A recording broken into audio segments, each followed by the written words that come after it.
All right, how many have school-age children here? Preschoolers? Under 2? All right, so I'm going to skip the under 2 section.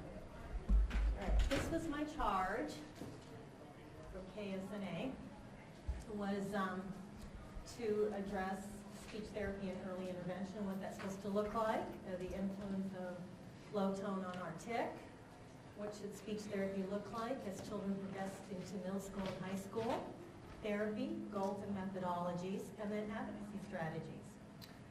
All right, there are entire libraries written about these topics, so I will be skimming the surface, all right? Can't possibly do this in great depth, and I decided to approach it this way to make sure that I covered at least some of what might be your concerns, and we'll have some question and answer afterwards. And I actually, let's see, I thought I would take the opportunity, since I have you all here, just let me know on this piece of paper, I'll just send it around, what you would like to hear about. So when I'm asked to do this again, I might be able to more closely address topics that are of interest to you, okay? All right. All right, so who's on the speech therapy team? And I have a specific reason for this slide. So it's you, right? Your child's speech therapist, other therapists that may be working with the child, they are on the speech therapy team because they're responsible for helping with carryover of whatever goals the therapist may have, at least in my opinion, the child's educational team and you. You are key to the team, and lots of times I consider the parent the focus, not the child, right? Because you have to help with the carryover. And this can be a challenge in the schools where you're not necessarily directly involved in treatment, you're not watching that treatment. If you can, watch. You have to know what's going on. In our clinic, you must be behind the mirror in the room. Don't get to go for coffee. You have to know what's happening, the strategies, what the therapist is trying to accomplish, so you can carry it out. We can't possibly remediate on 1 hour a week. So, all right, so what do we know about speech and language development in X and Y variations? The body of research on speech-language development is really small. It's not non-existent, but it's really small. Some of the research was done in the 70s and 80s. Some of the tests that they used back then, the things that they were looking at have changed tremendously as we have moved forward to 2013. All right, we have a lot more knowledge about higher order language learning and functioning that didn't even exist back then. So the work that Nicole is doing, that other researchers are doing in the language domain in this area is really critical moving forward, that will give us a better idea of how these children develop and what might work and not work for them. Okay, some of what we know is based really on clinical experience as we see the children, but of course it has to be verified through research that our perceptions of what is going on are actually real and true. As you've heard throughout this conference, there are variations in strengths and weaknesses, and this is one that I am learning and have learned in, I think, the 4 or 5 years that I've been seeing your children or other children like yours, is that test scores do not always capture the challenges in day-to-day functioning. And this is something we have to get across to our school therapists. Just because the scores are right, are okay, doesn't mean the child is okay. So we're going to talk about it a little bit more as we move along. All right, so we're going to skip under 2. All right, challenges in the preschool child. They may have weaknesses in understanding vocabulary and questions. I put this up for a very specific reason. For some reason that I'm not totally understanding, sometimes people or therapists aren't looking at the comprehension of the questions, okay? You can have difficulty with a question for 3 reasons, and it's right there under that first little star. You may not understand the question form itself. So you may not understand that who belongs, refers to a person, what belongs to an object, et cetera, okay? But the other thing that's often not considered is the child may not have the knowledge needed to answer the question. So just continuing to ask is not helpful. Or that they don't have the words to answer the question. So anytime a question's asked, you have to go through this little scenario so that you know what the problem is, okay? So for example, if I ask you what is the circumference of the earth, how many times do you want me to ask you? You don't know, right? If you don't know, you don't know. And that needs to be honored, that the child may not have the foundation to respond to the question. They understand the what, they can't give an answer. Okay. They may demonstrate immature development of grammar. Word retrieval may be compromised, and there may be ongoing challenges with articulation. Those are the biggest features that we tend to see in the preschool population. In the schools right now, what I'm seeing is sort of an aversion to testing. They don't test. But testing is helpful. It really is. It gives you information that you might not have been aware of from observation alone. At least it is for me. And it gives you a baseline measure against which to compare progress, okay? I have a little example. I recently saw a little girl that's going to turn 4 next week. I saw her about 3 weeks ago. Has never been tested. They've been working on articulation. She was diagnosed with an apraxia of speech. And there were some red flags for me in her IEP. They're teaching her things like how to hang up her backpack. She hasn't made any progress. She only has about 100 words. So when I saw her, I did do standardized testing, and she's functioning about a 22-month level. Well, at 22 months, having 100 words is exactly where you need to be. Her artic is great for someone in that age category, and they missed the boat. They missed the boat. They've been putting a lot of pressure on her in areas that she just can't achieve. All right, so it does need to happen. All right. So we went over that one. All right. Between 2 and 2.5, children are generally ready for direct treatment.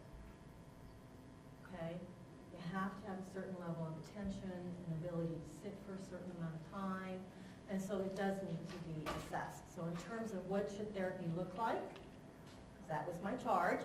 It should incorporate both structured and unstructured activities, or less structured activities, and include a wide range of cues and prompts depending on what works for your child, what they're responding to that's helping them learn the language that they need to learn. It should be individualized to your child. Nothing works for everyone. Nothing. I've been doing it 36 years. I've never treated one child to the next in the exact same way. And so if they're not making progress, the therapist should have some information for you in terms of why they think that is. Are the levels of repetition not high enough? Are the cues not right? Should there be a change in focus, a modification of goals? But you don't want to just keep beating the same goal if the child isn't moving forward. How frustrating for them. Right, to be working on the same thing and not showing improvement. And they do feel that, so it needs to change. All right, there should be specific tasks designed to teach a specific concept. So if the concept is under, the therapist should have some tasks that are designated to teaching that in a very specific way. Once the child grasps the concept, then you can move out and be less structured. Okay? And strong carryover component to the home. So I'm just going to go through this really quick. So we're just going to do an example. So for example, we're going to pretend that this child does not have the pronoun he. Okay? So you can use structured activities using all those elements that you see. So you might prompt the use of he with a sign using action cards. This would be a structured sit-down activity because it's new to them and we want to give them a basis for it, okay? And the sign is used as a prompt. Do Do your therapists use sign as facilitation cues? Okay. Then once they sort of have it, you can go to a game-based activity, right, like concentration. Find the two cards that look the same, then they have to make a sentence about it. It has a little bit more activity to it, so they have to concentrate a little bit more to keep a hold of the heat, right? So, you can use books that target a particular pronoun. Rebus symbols that can be used to create books that the child can read, and then at home modeling the use of he throughout the day. So I just wanted to show you what these rebus symbols look like. You can come, this is just you can have one of these if you like later, but I use this a lot. So I'm not reading the book, but here it says the boy went for a walk. What did he see? Right? Turn the page so the child reads the book. I mean, obviously, I have to go over a little bit with them. He saw a cat, so we're not doing this part. And it's great because it's not only a visual representation of he, but it's also a visual representation of the grammar. And what do many of your children have? Higher visual number skills. So this is a technique that works really well, and it can be used for also articulation. And that's why I have a red K, because I use this book and I was using it for K as well. So you can take a look at that. So that's this multisensory modality. Another example, improving word retrieval, which we know is a weakness in many of our children. Naming pictures and categories that the therapist can do. Adding to the categories, this requires more retrieval because you've taken away the picture cue. They have to pull it out of their head. Finishing sentences, we sing what? We're starting to develop association cues, right?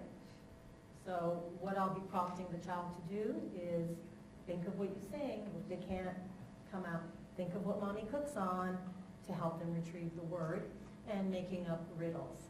Same thing, it's an association kind of thing. And all of those tasks can be done in a home environment as well.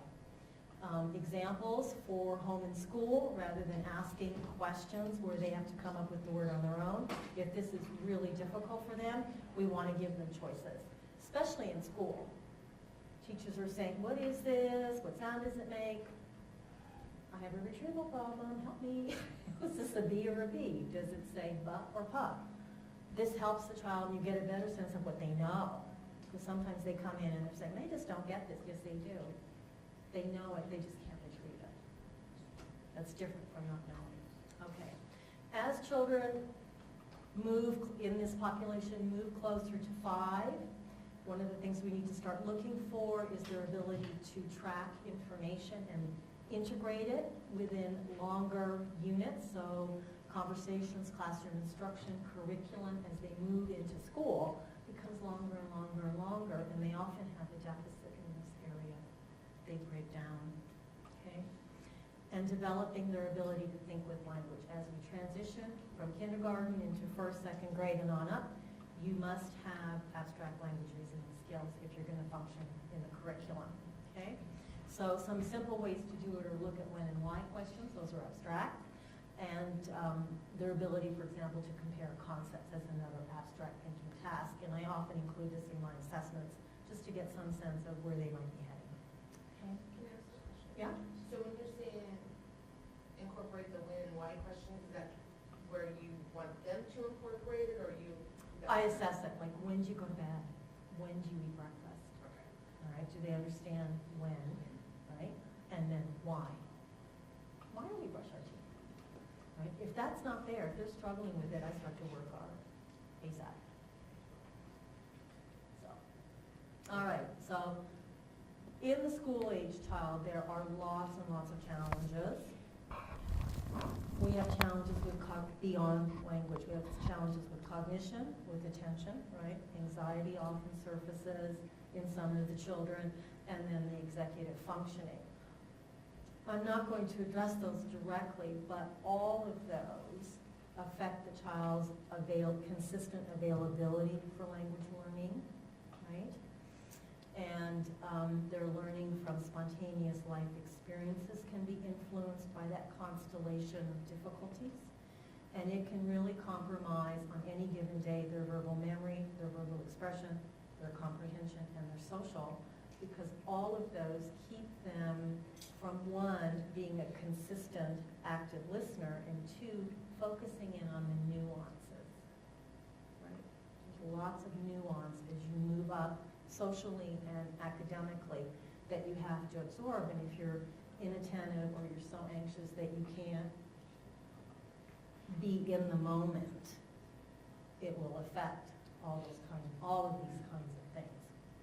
All right, one example of anxiety, actually. No, I'll cover that later. All right, so these are some of the challenges that we may see. Challenges with abstract language reasoning, and that involves a myriad of things. Spontaneously being able to identify the connection between concepts, and I often assess this using verbal analogies. Use of language for problem solving, antonyms and synonyms. You can't learn them all. So if you don't know one, how do you reason your way to one? Right? Recognizing that words and sentences have more than one meaning. This, as you go up into middle school and high school, becomes more and more of the curriculum. It becomes more and more of our social language. Just pick a Pixar or Disney movie, a TV show full of double entendres. That is our culture. Multiple meanings. And if the kids don't get that, it really affects them socially. Inferencing, reading between the lines, another feature that if you're not very good at it will affect you socially. And understanding non-literal language. We are the sarcasm, slang, capital of the world. I mean, we use it all the time. And if you are having trouble with that, it affects you academically and socially as well. Okay. All right, some additional challenges that we see surface, and I alluded to this when we did the preschool, is this ability, I call it crocheting, so that as the teacher's lecturing, you're going from sentence to sentence to sentence. You have to integrate it, interpret it, and analyze it. Simultaneously, you have to decide what goes in your notes, what's not important. This is a really important feature of school, and we don't have a lot of ways to assess this, but there is an assessment that I use that I feel is very productive and that has suited me well. And it's understanding paragraphs from the SELF-4, which you're probably familiar with because it's used in the schools a lot, but guess which subtests they don't do it. Understanding paragraphs. So, and understanding of more complex grammar, right? So this can, if you're not very good at that, it can influence your production of grammar. It influences your comprehension because teachers and curriculum are now moving up into higher level clauses, embedded clauses, et cetera, and then it can affect your written language as well. So. All right. Recognizing, understanding, and applying the rules for communication. So the children can look pretty good early on, but as this moves up the chain and you have to be very, very fast in reading the nuances of your conversational partner who is using figurative language and inferences, right? This sometimes becomes all of a sudden more challenging when they actually looked a little better early on. Demonstrating a deeper understanding of vocabulary. In the little email I got from Ginny Clover, she was saying one of the concerns is that the children understand vocabulary. But they're still having trouble in school. Oftentimes what's used to assess vocabulary, you'll probably know this test too, the Peabody Picture Vocabulary Test, right? So this is a picture task. So they have 4 pictures, and you give them a word, and the children find the word. But what I find is often they don't have a deeper understanding of the vocabulary. So they can identify in a picture, for example, the picture of pollution is a factory with black smoke billowing out of it. They will find that. But if you say, so what is pollution? Describe that to me. The depth isn't there, right? So I think that sometimes they really are struggling with vocabulary, despite the performance on the P-bar. And I often have the children do a definitions test. So recently I had a young man, I asked him to define fever. And he said, well, it's like the degrees in the thermometer, and it shows you if you're cool, warm, or hot. Okay, kind of there, but that's not exactly fever. And so I said, well, explain it to me some more. I don't get the thing about the degrees. And he said, so if you have a high degree, you have a fever. All right. So what would be a high degree? I don't know, 90 or, I don't know, 98 or something. That's what he said. So he really doesn't understand this word very deeply. All right. So if you have a lot of superficial vocabulary understanding, and that's your foundation for the next grade, for the next grade, for the next grade. So pretty soon what happens, it starts to crumble. It starts to get into trouble, right? Retrieving specific vocabulary remains an issue. Word retrieval doesn't go away. Everyone has retrieval, doesn't go away. We just learn to compensate for it. That's what we teach our kids. Indirectly, we learn to compensate for it. How can we help them get that word retrieval a little bit quicker? It's rapid naming. You have to do a lot of practice. A lot of practice. And if you have, for example, there are adaptations too. For example, if there's an essay test, one of the adaptations that you can ask for is, please, could they have the vocabulary on an index card? Key vocabulary. But they really have to drill it. But we all do, don't we? I mean, if I had to do an essay test in a certain area, I would have to review the vocabulary so that it would come to me when I needed it. The problem with your kids is they need more of the drill. More. But if they can't get it, if it remains the issue, then we have to find a compensation for it. And that is one compensation, asking if they could please just have the words on an index card or their smartphone, or whatever works. Your smartphone can now do anything. Yes. Time concepts. Time is abstract. So if you're having trouble with abstraction, you will have trouble with time. And oftentimes the kids can verbalize time. These are the months of the year, these are the seasons, these are the days of the week.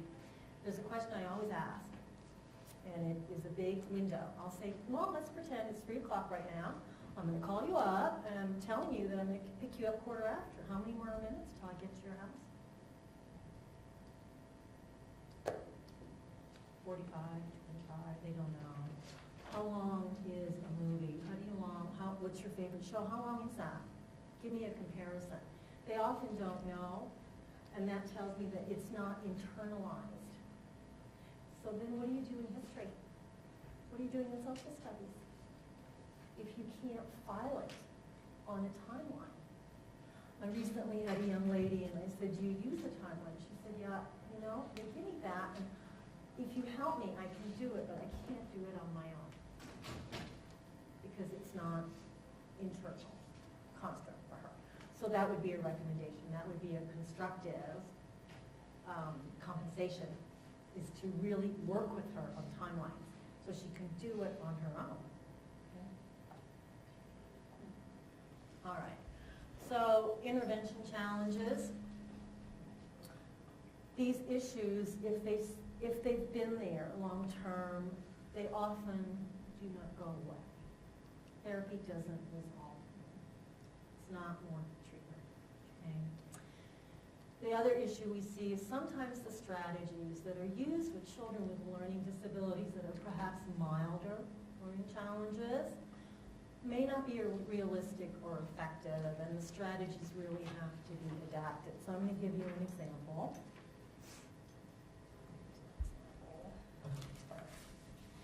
So many years ago, I worked with a lovely young lady that worked very hard, did very well in school, and I got a call from her dad 3 or 4 years after I'd finished working with her, saying, we are in a boatload of trouble. Brought her in with one of her, I asked for her to bring a lesson that she was having challenges with, and it was a textbook chapter on the Middle Ages. So I'm starting to read with her, and something about what she did alerted me, and I just gave her a pencil, and I said, go ahead, you read this chapter, and then you circle all the words that you don't understand. There were 50 words. All right, so the typical strategy is to find a visual representation for the word, okay? It's a great strategy, and you can really, so easy to do now with the internet. I just Googled middle ages, so here's, visual. We have jousting and squire and catapult and, blah, blah, blah. But so we have this, right? Now we have other words like feudalism, Magna Carta, common law, a little harder to visualize. So she has 50 words, my session's 45 minutes. Let's assume at best we do 5 minutes a word, at worst we do 10 minutes a word. We are looking at an average of 5 sessions to cover these words, all right? So she's not me. She doesn't have the foundation in the Middle Ages, right? I've already learned it. So that means it's going to be harder for her. It's going to take her more time to internalize what I'm teaching. 5 sessions. In the meantime, she's got to read the next chapter. When? Tomorrow. And what other classes does she have? Math, social studies. So there is more vocabulary. So now I call it spitting in the ocean. No, it is. It's like, you feel like, how can she do it? How can I do it? There's only 24 hours in her day. She has other things she needs to do.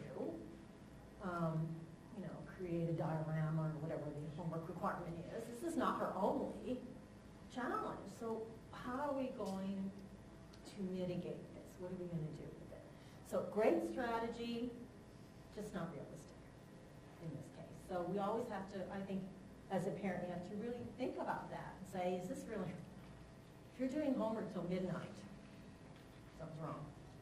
So how do you address that in the school system? I'm going to get to that. Okay. All right. So what do we do? Now, there are so many great strategies. Obviously we just have this limited 45 minutes. We want to shift expectations. What is your child's goal? What is your goal? That's going to drive the shift. So one of the shifts that I sometimes suggest, which may or may not be appropriate to your child, and we have wide variation here, is to focus in on learning the essential information. What do you need to know to get a C? Does it have to be an A? No. Doesn't have to be an A. That's going to help your child drive forward their goals, that will have a positive influence on their academic achievement and their future independence. A lot of stuff we learned in school that we don't use. It's a conduit to getting the degree, right? So the Middle Ages being the case in point, I have been to many dinners since high school, and this has never been a topic. So you have to say, time is valuable. How much do we spend on this, right? Do we just want to know enough? Yeah, good enough. So we're going to pick the key vocabulary, right? Kind of think about what is the requirement going to be? Is there going to be some kind of essay test or whatever? And what is it that we need to know that would get us through? And the internet is phenomenal. So you Google something like key facts associated with the Middle Ages, and you'll get it. And that's what you focus on. Or you go to the teacher and say, what are the 10 things that we should know about this? And the rest just gets pushed away. All right. In response to your question, this is different from what therapists sometimes do. They focus on the scores, right? The test scores. So sometimes what I recommend is, let's do an environmental analysis. Please go observe in the classroom. What is falling apart? There's your goal. there's your goal. What is hard? So for example, the example that I like to give the most, because it's so concrete, is figurative language. So children sit in a therapy room and they're learning all these kinds of figurative language, bird in the bush, two in the hand. When have you used that or heard that? Do we need it? Not so much. But in the classroom or out in the lunchroom, it may be evident that the child is missing slang that's interfering with their social interaction. Shut up, you're so fly, whatever, you know. Someone actually told me, you're so fly. Thank you. I think it's good, but I'm not sure. That's what I would teach. So you do some short-term teaching. What is the difficulty with figurative language? Always changing. So you as a parent, and you're part of the therapy team, you also have to be aware if you see that your child may not be using this quite right or getting it, that's where you come in, quick explanation, do a little role play of how you would maybe use that word. And then you look at the curriculum. Are there certain expressions in the curriculum that we could teach that would enhance the understanding? So we're going to get away from trying to teach all kinds of figurative language and just narrow it down to what do we need to know? What do we need to know so that we can achieve what we need to achieve academically, follow the teacher, and hang out with the peers, okay? And this can be done in a variety of ways. I usually say, a little therapy, get it going, do some role playing, maybe be part of a little group if they have it, where you can practice. It depends on the skill. And sometimes a tutor, if that's what's needed. All right, this is one I love. Love, love, love. Previewing the classroom curriculum. It's one of the few strategies that we actually have research on that works. All the time. It really, really does. And this really falls on you. You can ask the school to do a little of it, but I'm going to be really honest, falls on you. And this is where you read a brief overview, do some key vocabulary, take a field trip if you know they're going to be talking about Civil War and you live somewhere where you can take a field trip, do it. Again, the internet is awesome in helping us get a gestalt. It's pretty easy, or even a little video. This helps so much because it's new learning, and if your child can sit in the classroom and they have a foundation, it helps them actually do better with the lecture or the textbook. And we've all had that. Have you gone to a talk where you don't understand hardly what Amy's talking about? You just get lost. You have to be listening every single second, or, you take a sip from your coffee, you've missed it, and this helps with that. And I have a great example I have myself. So, a couple years ago, my dad was failing, and I was very, very busy, and I belonged to a book club for 26 years, and they're like, oh, come, and just read, a little bit of the book.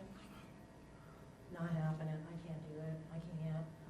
But I went, and this is what I did. I Googled the book, and they give you these lovely synopses. They're beautiful. They tell you a little bit about where the book is going wrong. Good for our kids. I went to book club. I didn't read a thing. I participated in that discussion, not to the degree I usually might, because I'm pretty, chatty, but no one was the wiser. It was awesome.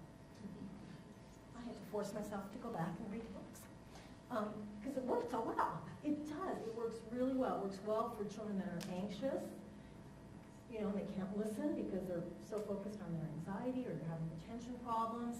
You're giving them a foundation, and that is a little step to success. Okay? All right, visual supports, all of that kind of stuff. If it works, the thing about strategies is they tend to work best if you develop your own. And what do we do to our kids? We bring the strategy to them. So if it's not working for them, it doesn't mean throw out the strategy, but we should talk to them about what is it that's not working, what would work better, and don't give it up too soon. Let them work with it a little bit. So one of my examples here is I still have a daytimer. Concrete, right on it. Daytimer.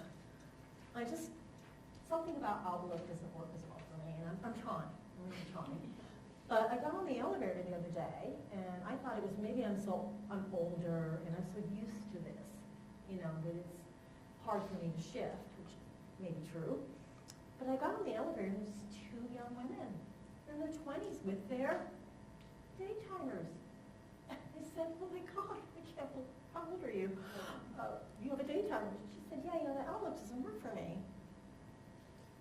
Awesome. Made me feel better. So, just because it's high-tech or everyone else is using it doesn't mean it will work.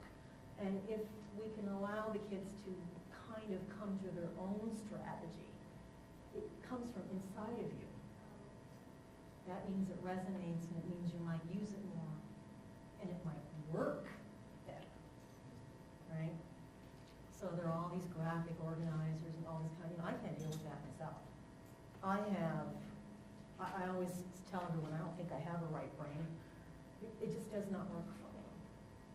Writing it works for me. So they may be great, but they have to work for your child. Yeah. Just to capitalize on what you were saying, mine's now going into 4th grade, and something I found really helpful is to do visual study guides for him. Yep. So, the school sends home the science and or Yeah. social studies, and it's just words to him. Yes. And Yeah. so there was he had to know the difference between a hill and a valley and a mountain. So I put pictures to those Right. that terms Right. and created him a 3-page study guide, and then he would do fine Right. because he could see it. You could see it. So it just depends on your child. The other thing is study class, study Just skills class. images, put it in a PowerPoint, print it off. Yep, yep. Internet is wonderful. But the point being, it has to work for your child. So you go to these workshops and they have all these ideas, and they're great, but they have to work for your child. Yeah, we had the recommendation of creating a visual schedule for Lainey, and there's all those apps that my daughter, with the pictures. Yeah. And it didn't work for her. What worked for her is we went everywhere we went and took a photograph. And I printed Perfect. out the photograph with the word. Perfect. Speech, I took a picture of her speech therapist. And so like shoes, the picture of shoes, they don't look like her shoes. So I Yes. took a picture of her shoes and we Perfect. created our own visual schedule. We did Yeah. not use the app for a visual schedule. Visual It did schedule. not work for her. She could not connect the two of the Right. obscure concept of a schoolhouse to Yeah. what her school looked like. And that's an excellent example. And sometimes it's something even smaller than that. It's, for example, the picture's a line drawing, but the child resonates with a photograph that's colored Right.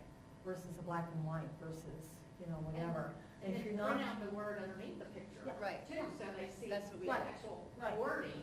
and so don't be afraid to experiment and don't feel tied to someone else's suggestion because it is your child and you know them best. Well, I started with the what you guys gave me, the visual schedules, and it just wasn't giving us the outcome that we were Yeah. looking for. I- And I know she connects with visual things that she can remember. Yeah, I usually give an example of a visual schedule, but I never give a visual schedule. Because in a diagnostic, right, in an evaluation, you need to experiment with this. So in an evaluation, I never feel like I know enough to say, you must do this. So I give very general recs, and it's up to then the therapist that you're working with in your community or in your school Or to the start parent. problem solving, yes. Because it really is, it's called, what do they call, dynamic therapy, it's the new word. I call it diagnostic therapy, where you're just fooling around. You're trying things. You're looking in that big bag, and sometimes it's not even in the big bag. You have to make something new that will work for that particular child. I have a question. Our son is going into 8th grade, and we decided a few months ago. And now that we're bringing it to the school's attention, like you said, it's superficial knowledge, vocabulary, Yeah. understanding, and he's doing fine in lower school because Yeah. it was very concrete, and now in middle school it's more abstract, Right. mind. Right. So my question was, now that he's in the higher grade, what do you do to fill up all those years of gaps? Because we didn't, realize in the future. Yeah, I'm gonna go back to key vocabulary. What do you need to know for this lesson? What do you need to know for this lesson? You can't fix it all. Yeah, you can't go back. And so, what is missing? Is it essential, not essential? And you- Another thing that's helpful on the apps, you can just search for apps, 8th grade history, Yes. 8th grade social studies, and you'll come up with these apps, and then after they finish with that, you delete them and Yeah. buy more. The other thing is you ask for the curriculum. Yeah. The teacher should be able to give you the curriculum, what they're gonna focus on. Ask for it, towards the end of the school year.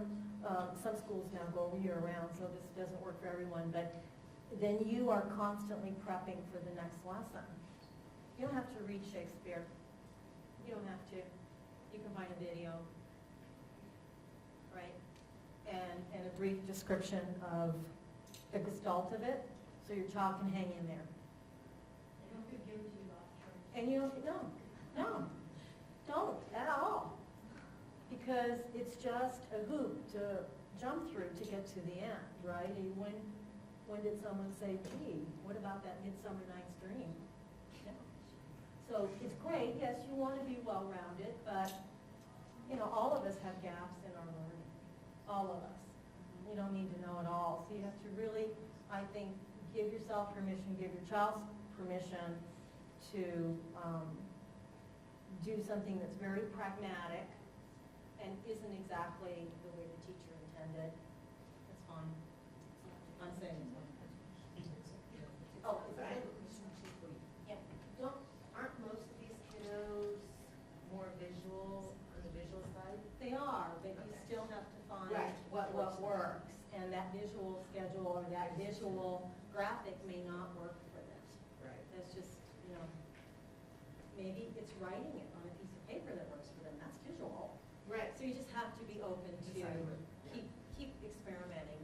So some other ideas sometimes is reduce the workload, take a class in the summer, if you can, shift to a work-study program. If that's more of an interest to your child, they're not that interested in academics, or they find it so onerous, get them going on some kind of vocational path.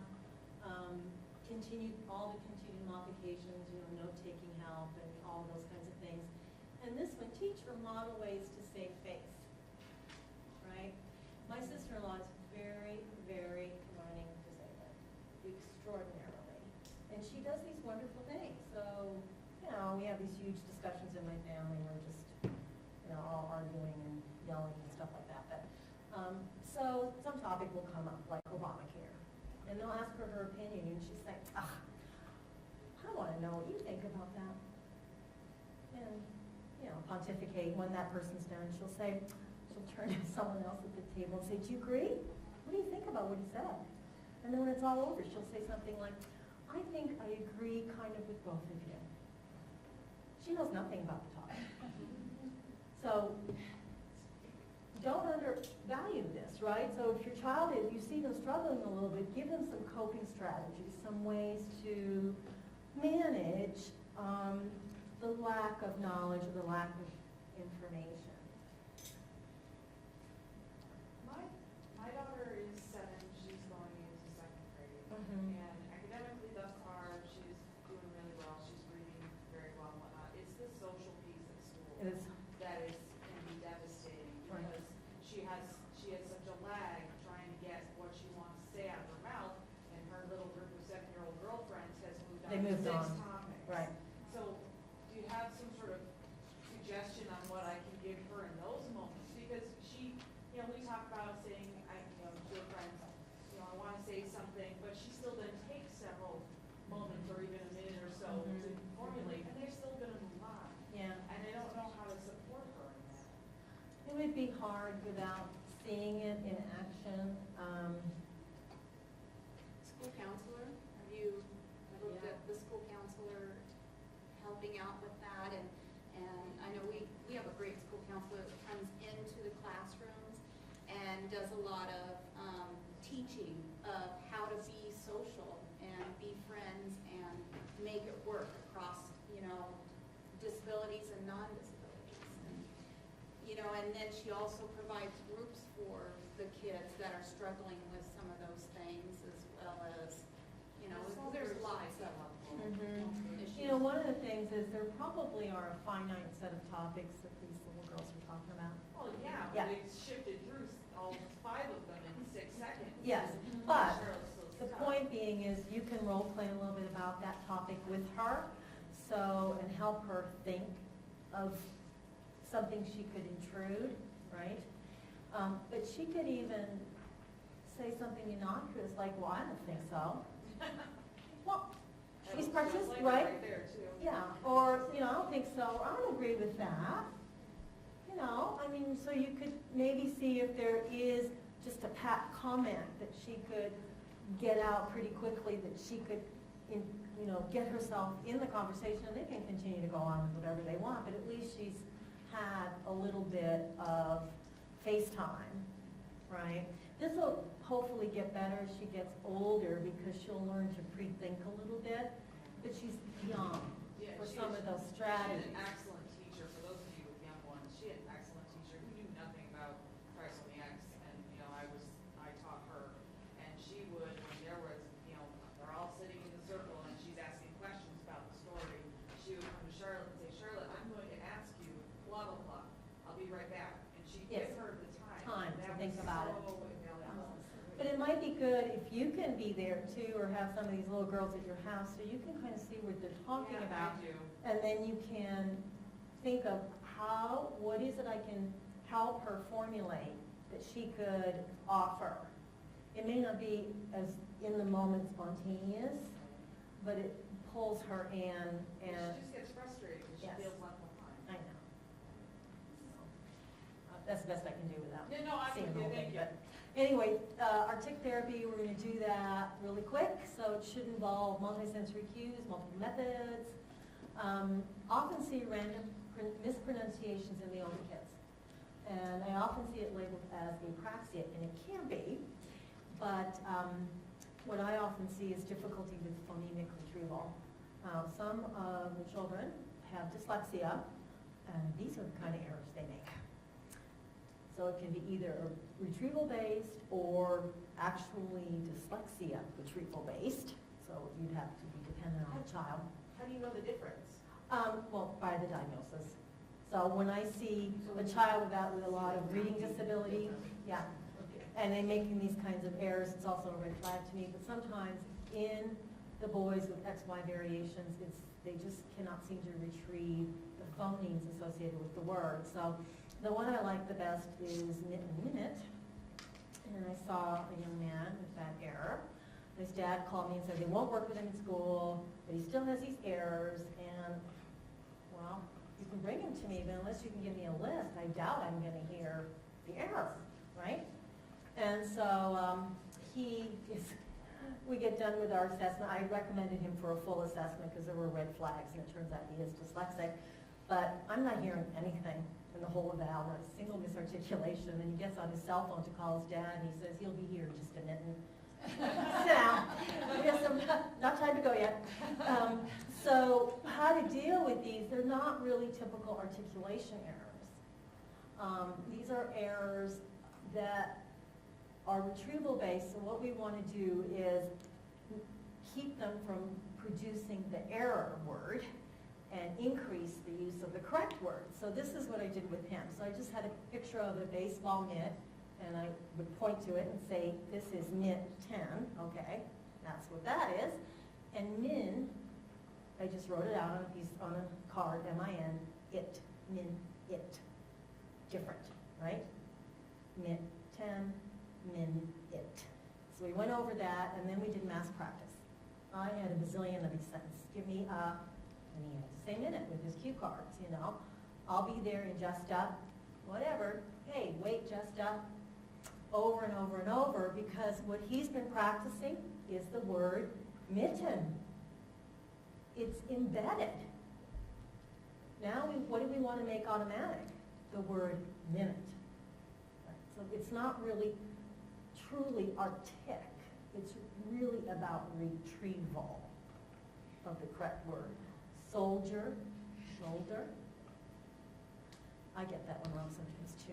So that's one of the things I've noticed in the older guys that have these random errors. You have to approach them a little differently. Intelligibility can also be influenced by if your grammar isn't accurate, if you're not staying on topic. Nicole, if you were in her lecture earlier, was talking about nasality, hypernasality, hyponasality, can give a funny cast to your speech and make it a little more difficult for the layperson to understand. Sometimes parents don't even notice because they're used to it, right? We don't notice because we're just used to it. So, tone. There's no standardized way to assess tone in the face.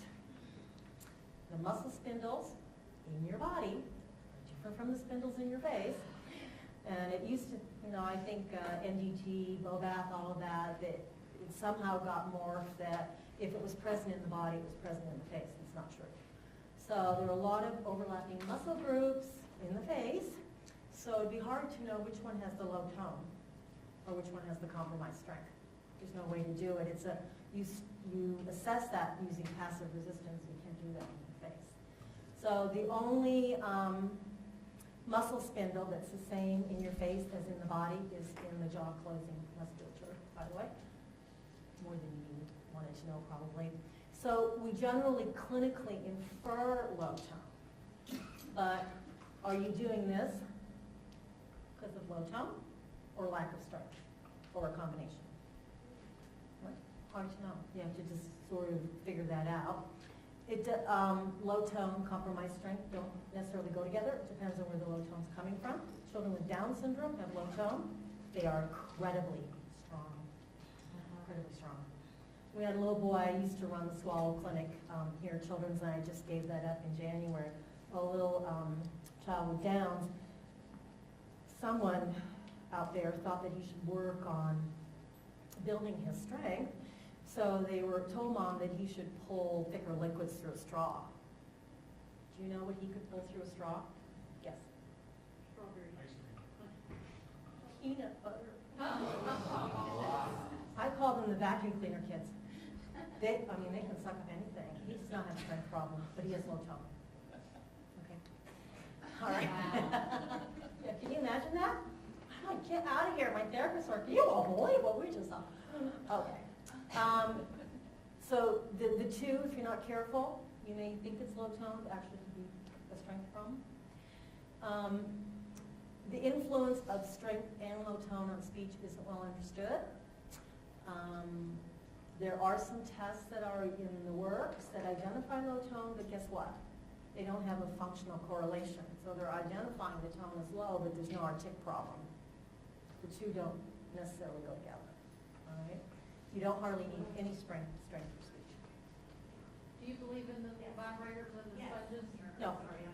I'm curious. No. Nope. From a sensory standpoint, like if you have a tonic bite, Mm-hmm. when the kids bite on the spoon, that's usually a reflection that the child is looking for sensory input. So the way to diminish the tonic bite is to give them that input. Do you want the But, sponges and the yeah, or vibrators? those little Nook brushes, where they wrote a ruler and all that kind of stuff. But we have quite a bit of research on this. These do not really have a positive benefit. They may in the body, physical therapists use, but not necessarily for speech. What the research shows works for speech is, guess what? Working on speech. Yeah. It's like if you want to work on walking, you're not going to do puzzles. You're going to work on walking. I had one therapist that was big on that, but I always felt like it was more executive function and word retrieval. Yeah. It's like, I don't care if he can articulate, I just want him to get his words out. Yeah. So we see a lot of kids with low tone that don't have an artic problem. For me, it's never been a barrier. It's not a barrier. And don't let them tell you that it is. So one of the things that does happen with low tone or low strength is towards the end of the day, especially if it's throughout the body, they may be tired. So if it's in their trunk, they sound breathy.